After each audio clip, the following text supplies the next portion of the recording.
Hello students. आज हम class 7 में लाइन्स एंड एंगल्स के में जो नेक्स्ट एक्सरसाइज है 5.2 एक्सरसाइज, उस एक्सरसाइज से रिलेटेड कुछ बातें करने वाले हैं। एक्सरसाइज के क्वेश्चंस तो शायद आज इस लेक्चर में नहीं हो पाएंगे, लेकिन इस एक्सरसाइज में है क्या उनको समझना है आप लोगों को। कुछ पॉइंट्स उनको समझिए। सबसे एक पार्ट आता है पैरेलल लाइंस। हालांकि इससे पहले भी मैंने किसी लेक्चर में आपको बताया है पैरेलल लाइंस, पैरेलल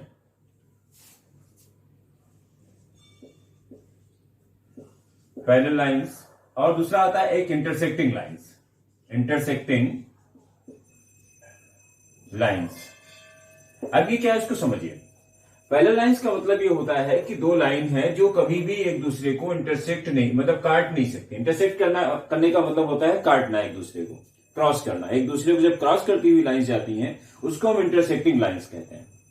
यहां पर क्या है पैरेलल लाइंस। पैरेलल लाइंस का मतलब होता है कि दोनों लाइंस कभी भी इंटरसेक्ट नहीं करती। जैसे रेलवे ट्रैक होता है, रेलवे लाइंस जो होती है आपके है, वो रेलवे लाइन जो है वो पैरेलल होती है, वो कभी एक दूसरे को इंटरसेक्ट नहीं करती, एक दूसरे को क्रॉस नहीं करती, क्योंकि अगर क्रॉस करेंगे तो ट्रेन कैसे चलेगी उस पर। ऐसे बहुत सारे एग्जाम्पल्स हो सकते हैं पैरेलल लाइंस के। तो ये जो लाइंस कभी भी एक दूसरे को इंटरसेक्ट नहीं करती, या यूं कह सकते हैं कि उनके बीच का जो परपेंडिकुलर डिस्टेंस होता है वो हमेशा इक्वल होता है। जैसे इसके बीच का यहाँ का डिस्टेंस जितना होगा, मानिए 5 मीटर है, तो भी 5 मीटर है, यहां पर भी 5 मीटर, कहीं पर भी आप डिस्टेंस को देखेंगे तो हमेशा इक्वल डिस्टेंस आपको मिलेगा। ऐसी लाइंस को हम पैरेलल लाइंस कहते हैं। उसके बाद बात आती है इंटरसेक्टिंग लाइंस। इंटरसेक्टिंग लाइंस का मतलब होता है कि एक लाइन ऐसे जा रही है और दूसरी ऐसे जा रही है, कहीं एक पॉइंट ऐसा है जो कॉमन पॉइंट है। जैसे इसमें इन दोनों लाइंस का कोई भी कॉमन पॉइंट नहीं है। क्यों? क्योंकि ये जो लाइंस है अलग अलग चल रही है, एक दूसरे को इंटरसेक्ट नहीं कर रही। लेकिन इंटरसेक्टिंग लाइंस में कोई एक पॉइंट जो है वो कॉमन पॉइंट होता है। जैसे ये पॉइंट ऐसा पॉइंट है जहां से ये लाइन भी पास हो रही है और ये लाइन भी पास हो रही है। हम ऐसी लाइंस को इंटरसेक्टिंग लाइंस कहते हैं। आज हम इसी से रिलेटेड पैरेलल लाइंस और इंटरसेक्टिंग लाइंस से रिलेटेड कुछ बातें करेंगे, उनको समझना है आप लोगों को। सबसे पहले तो आप ये समझ लीजिए, मान लीजिए कोई दो लाइन है, एक हमने ऐसे लाइन बनाई और एक ऐसे लाइन बनाई। हालांकि इसको एक्सटेंड कर दिया जाएगा तो ये इंटरसेक्टिंग लाइंस बनेगी। हम इस लाइन को L कह सकते हैं, इसको हमने M कर दिया। और एक तिरछी लाइन है ऐसे, जो इन दोनों लाइंस को इंटरसेक्ट करती हुई चली जा रही है, L M N, इसको हम कर देते हैं N लाइन। चूंकि लाइन है इसलिए दोनों तरफ आप एरो बना दीजिए, क्योंकि लाइंस का कोई एंड पॉइंट नहीं होता। मैं लाइन की बात कर रहा हूं, लाइन सेगमेंट की बात नहीं कर रहा। तो ये लाइंस है L M और M। N जो लाइन है वो L और M दोनों को इंटरसेक्ट करती हुई जा रही है। अब ध्यान दीजिए, इसके बीच में कुछ पॉइंट्स हैं, उनको समझना है। एक ऐसी लाइन जो कई सारी लाइंस को इंटरसेक्ट करती हुई लाइन जाती है, उस लाइन को हम ट्रांसवर्सल बोलते हैं। क्या बोलते हैं? ट्रांसवर्सल। ठीक, वो ट्रांसवर्सल होती है। अब ये जो ट्रांसवर्सल है वो दो लाइंस को इंटरसेक्ट कर रही है, 3 को भी कर सकती है, 3 से ज्यादा को भी कर सकती है। अब इसमें कुछ चीजें उनको समझिए। यहां पर जब ये लाइन, ये जो N है, L को इंटरसेक्ट करेगी तो यहां पर 1 2 3 4 एंगल बन रहे थे। एक एंगल ये है, दूसरा ये है, तीसरा ये, चौथा ये। ऐसे यहां पर भी 4 एंगल बन रहे हैं। मान लीजिए एंगल नंबर इसको हम 5 कहें, ये 6 है, ये 7 है, ये 8 है। अब इन एंगल्स के बीच में कुछ रिलेशंस होते हैं, उनको समझना है। जैसे ये जो 1 नंबर का एंगल है वो इस L लाइन के ऊपर का एंगल है और N के राइट हैंड साइड का एंगल है। बिल्कुल सेम सिचुएशन का जो एंगल होगा इस लाइन के साथ में, वो उस लाइन का करस्पॉन्डिंग एंगल कहा जाएगा। मतलब उनके बीच में जो आपस में एक रिलेशन होगा, उस रिलेशन का नाम होगा करस्पॉन्डिंग एंगल। जैसे 1 का जो करस्पॉन्डिंग है वो 5 है। क्यों? क्योंकि 1 इस लाइन के ऊपर है और यहां पर भी इस लाइन के ऊपर का एंगल है। L जो N है, N के राइट हैंड साइड का एंगल है 1, और यहां पर भी 5 इसके राइट हैंड साइड का एंगल है। मतलब बिल्कुल सेम सिचुएशन। ऐसे एंगल्स को हम क्या कहते हैं? Corresponding angle. मैं यहां लिख दे रहा हूं करस्पॉन्डिंग एंगल्स। ठीक है, एंगल्स। जैसे 1 और 5 करस्पॉन्डिंग है, 2 के साथ क्या आएगा? 6 करस्पॉन्डिंग है, 3 और 7 करस्पॉन्डिंग है, 4 और 8 करस्पॉन्डिंग है। क्यों? 4 नीचे है, यहां पर भी 8 नीचे है। 4 राइट हैंड साइड में है तो 8 भी राइट हैंड साइड में है N के। तो इसको हम कहते हैं करस्पॉन्डिंग एंगल। करस्पॉन्डिंग एंगल के बाद में एक दूसरा रिलेशन आता है जिसको हम कहते हैं अल्टरनेट एंगल। अल्टरनेट एंगल क्या है? 1 का करस्पॉन्डिंग 5 है और 5 का जस्ट अपोजिट एंगल, जिसको वर्टिकली अपोजिट भी कहते हैं, इस एंगल को हम कहते हैं, जैसे 1 का 5 के साथ रिलेशन क्या है? करस्पॉन्डिंग एंगल का रिलेशन है। 5 का 7 के साथ रिलेशन जो है वो वर्टिकली अपोजिट एंगल का एंगल रिलेशन है। अब जो 1 का करस्पॉन्डिंग 5 है और 5 का जो वर्टिकली अपोजिट एंगल होगा 7, उसका डायरेक्ट रिलेशन जो 1 के साथ होगा वो अल्टरनेट एंगल का होगा। जैसे कभी भी अगर आपको अल्टरनेट एंगल फाइंड करना है तो आप एक चीज माइंड में रख लीजिए कि आपको अगर ये माइंड में आपके है कि करस्पॉन्डिंग एंगल क्या है, तो उसी से आपको अल्टरनेट मिल जाएगा। जैसे आपको 2 का अल्टरनेट फाइंड करना है तो 2 का करस्पॉन्डिंग क्या है? 6, और 6 का सामने क्या है एंगल? जो वर्टिकली अपोजिट 8 है, यानी कि 2 का जो डायरेक्ट रिलेशन 8 के साथ होगा वो अल्टरनेट एंगल का होगा। अब इसमें 2 तरीके के एंगल्स होते हैं, एक तो ये बाहर के एंगल है तो ये अल्टरनेट एक्सटीरियर एंगल कह सकते हैं, और ये अल्टरनेट इंटीरियर। जैसे 3 का आपको अल्टरनेट एंगल फाइंड करना है तो 3 का करस्पॉन्डिंग क्या है? 7, और 7 का अपोजिट है 5, यानी कि 3 और 5 के बीच में कौन सा रिलेशन होगा? अल्टरनेट एंगल का रिलेशन होगा। तो 2 चीजें हमने आपको बताई, एक ये जो मैं बता रहा हूं ये अल्टरनेट है। अल्टरनेट एंगल्स में क्या है कि आप करस्पॉन्डिंग एंगल फाइंड करिए, उसके ठीक सामने का जो एंगल होगा वो डायरेक्ट रिलेशन में अल्टरनेट एंगल के नाम से जाना जाता है। तो 2 बातें हमने आपको बताई, एक तो करस्पॉन्डिंग एंगल जो सेम सिचुएशन के एंगल होते हैं, और अल्टरनेट एंगल बिल्कुल अपोजिट सिचुएशन होती है। जैसे करस्पॉन्डिंग एंगल का जो वर्टिकली अपोजिट एंगल होता है वो डायरेक्टली अल्टरनेट जो रिलेशन आता है उसका वो अल्टरनेट एंगल का होता है। और ये जो तिरछी लाइन है इसको हम ट्रांसवर्सल बोलते हैं। अब एक चीज और आप समझ लीजिए, अगर लाइंस पैरेलल हैं, जैसे कोई भी 2 लाइन है, 3 लाइन है, उससे ज्यादा भी लाइन है, अगर लाइंस पैरेलल हैं, एक लाइन ये है और एक ये लाइन है, ये इसके पैरेलल है, क्योंकि पहले जो अभी हमने फिगर बनाया हुआ था उसमें पैरेलल लाइंस की मैंने बात नहीं की थी। अगर लाइंस पैरेलल हैं तो क्या होगा उसको समझिए, और ये ट्रांसवर्सल है। तो ध्यान दें, लाइंस अगर पैरेलल हैं, पैरेलल लाइंस को जब कोई ट्रांसवर्सल इंटरसेक्ट करती हुई जाती है तो हमेशा करस्पॉन्डिंग एंगल इक्वल होते हैं। जैसे ये एंगल इस एंगल के इक्वल होगा, ये वाला एंगल इस एंगल के इक्वल होगा, ऐसे ये एंगल इस एंगल के इक्वल होगा, और ये वाला एंगल इस एंगल के इक्वल होगा। ये सारे के सारे करस्पॉन्डिंग एंगल हैं, और लाइंस अगर पैरेलल होंगी तो करस्पॉन्डिंग एंगल इक्वल होंगी, ये ध्यान रखने की चीज है। मतलब ये नहीं कि सभी मतलब जितनी भी कंडीशंस हैं हर एक कंडीशन में करस्पॉन्डिंग एंगल इक्वल होगा, नहीं।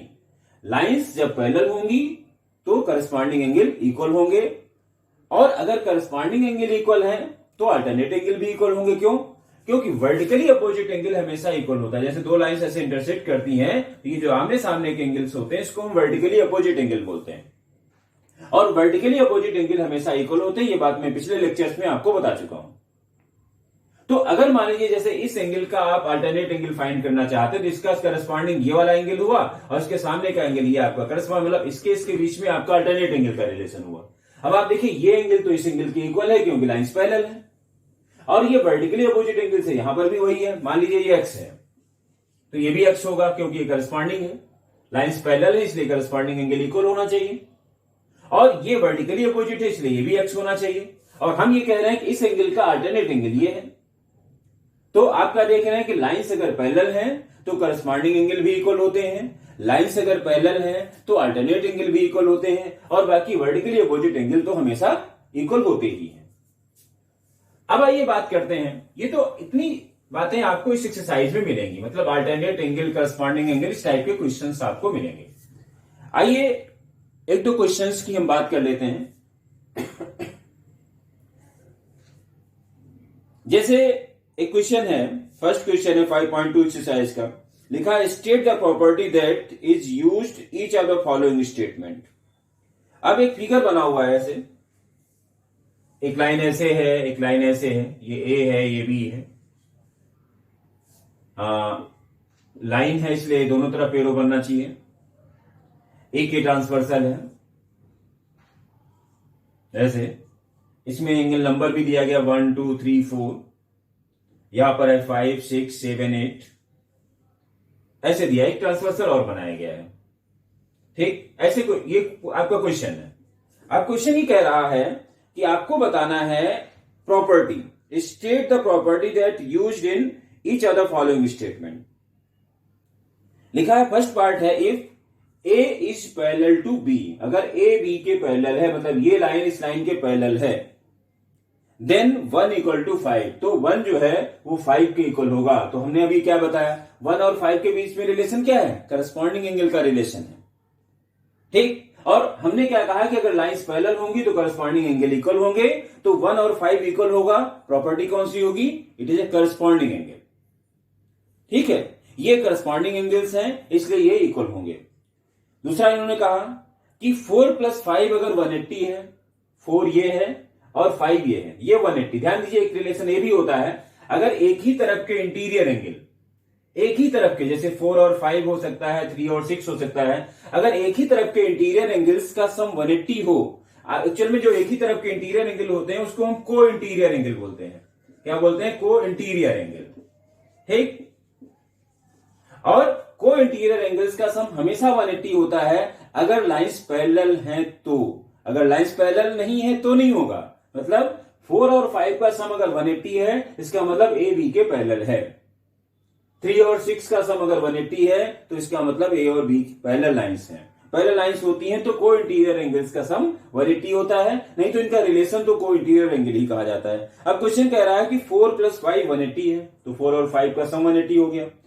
Then A parallel to B, आपको बताना है कि ए पैरेलल बी होगा, तो आपको पता है कि interior angle on the same side of the transversal are supplementary, then lines are parallel, ठीक। अगर इसका सम 180 होगा तो लाइंस पैरेलल होंगी, जैसे एक लाइन ऐसे जा रही है, एक लाइन ऐसे जा रही है, ऐसे आपने बनाया और इसको प्लस किया, अगर ये 180 आ रहा है तो ये लाइन इसके पैरेलल होगी, अगर इसका सम 180 नहीं आ रहा है तो लाइंस पैरेलल नहीं होंगी। ये ध्यान देने की जरूरत है, ठीक। ऐसे इसी टाइप की question, the pair of corresponding angles, तो पेयर ऑफ करस्पॉन्डिंग एंगल्स आपको बताना है, तो जैसे 1 5 करस्पॉन्डिंग है, 2 6 करस्पॉन्डिंग है, 4 8 करस्पॉन्डिंग है ना, इस तरीके से करस्पॉन्डिंग एंगल्स आपको निकालने हैं। वर्टिकली अपोजिट एंगल्स के बारे में मैंने आपको बताया, ऐसे देखेंगे आप। ऐसे ही ये क्वेश्चन है, क्वेश्चन नंबर देखिए, एक और क्वेश्चन में बता दे रहा हूं इसी एक्सरसाइज का, क्वेश्चन नंबर जैसे 3 है, लिखा in the joining figure P parallel Q the unknown angle, find the unknown angle. अब आपको अननोन एंगल बताना है। आइए फटाफट बता देते हैं इस एक्सरसाइज के। देखिए बहुत मुश्किल एक्सरसाइज नहीं है, मैंने हिंट दी आपको, आप उसको समझें। थर्ड क्वेश्चन है, थर्ड क्वेश्चन में देखिए एक लाइन ऐसे गई है, एक ऐसे है और ये कैसे ट्रांसवर्सल है, इसको पी कहा गया, ये क्यू है, ये ई एंगल है, ये 125 डिग्री है, इसको एफ कहा गया, ये ए है, ये बी है, ये सी है और ये डी है, ठीक है। अब क्वेश्चन क्या कह रहा है कि ऑब्जर्व करना है आपको, सारे एंगल्स बताने हैं जो भी अननोन एंगल है। अब देखिए जैसे ये एक स्ट्रेट लाइन है, इसलिए इसका सम 180 होना चाहिए क्योंकि लीनियर पेयर हो गया, यानी कि ई प्लस 125 इक्वल टू करेंगे 180 तो आपको ई की वैल्यू मिल जाएगी। ई और एफ वर्टिकली अपोजिट एंगल है, वर्टिकली अपोजिट एंगल हमेशा इक्वल होते हैं, जितना ई आएगा उतना ही एफ हो जाएगा, क्लियर। क्योंकि पी और क्यू पैरेलल है, क्वेश्चन कहा गया पी पैरेलल क्यू, ये स्मॉल क्यू है, ठीक। तो ई किसके इक्वल होगा, आप देखिए ई ए के इक्वल होगा, तो जितना ई होगा उतना ये हो जाएगा। 125 डी के इक्वल आ जाएगा, एफ किसके इक्वल आएगा, सी के इक्वल, ये सब करस्पॉन्डिंग एंगल है, क्योंकि लाइंस अगर पैरेलल हैं तो करस्पॉन्डिंग एंगल्स इक्वल होंगे। तो इस तरीके से क्वेश्चंस को आपको करना है, बस ध्यान देना है। तो जैसे फोर्थ क्वेश्चन में देखिए इस टाइप से फिगर बना हुआ है, ऐसे है, ये ऐसे लाइंस गई हुई है, ये 110 डिग्री का एंगल है और आपसे कहा जाएगा ये एंगल बताइए क्या होगा। तो आप क्या करेंगे, इस एंगल का करस्पॉन्डिंग क्या हुआ, ये एंगल हुआ, इसका मतलब ये 110 होना चाहिए और फिर इसका सम 180 होना चाहिए क्योंकि ये एक स्ट्रेट लाइन है। तो आप क्या दिखाएंगे, जैसे इस एंगल को आप y मान लीजिए, तो लिखेंगे y equal to 110 because it is a corresponding angle. फिर y plus x equal to 180, reason क्या होगा, लीनियर पेयर, क्योंकि लीनियर पेयर के एंगल्स का सम भी 180 होता है। तो यहां पर 110 पुट करेंगे, 110 प्लस एक्स इक्वल टू 180, तो एक्स की वैल्यू 70 आ जाएगी। तो आपको ये सारी वैल्यू जो पिछली एक्सरसाइज में मैंने आपको बताया, लीनियर पेयर के बारे में हमने पिछली एक्सरसाइज में आपको बताया था, तो वो यहां पर यूज हो रहा है। करस्पॉन्डिंग एंगल्स के बारे में आप समझिए, अल्टरनेट एंगल्स क्या होते हैं उनको समझना है, को इंटीरियर एंगल्स के बारे में हमने आपको बताया। इस तरीके से पूरी एक्सरसाइज जितने भी क्वेश्चंस हैं सबके सब क्वेश्चन इसी टाइप के हैं।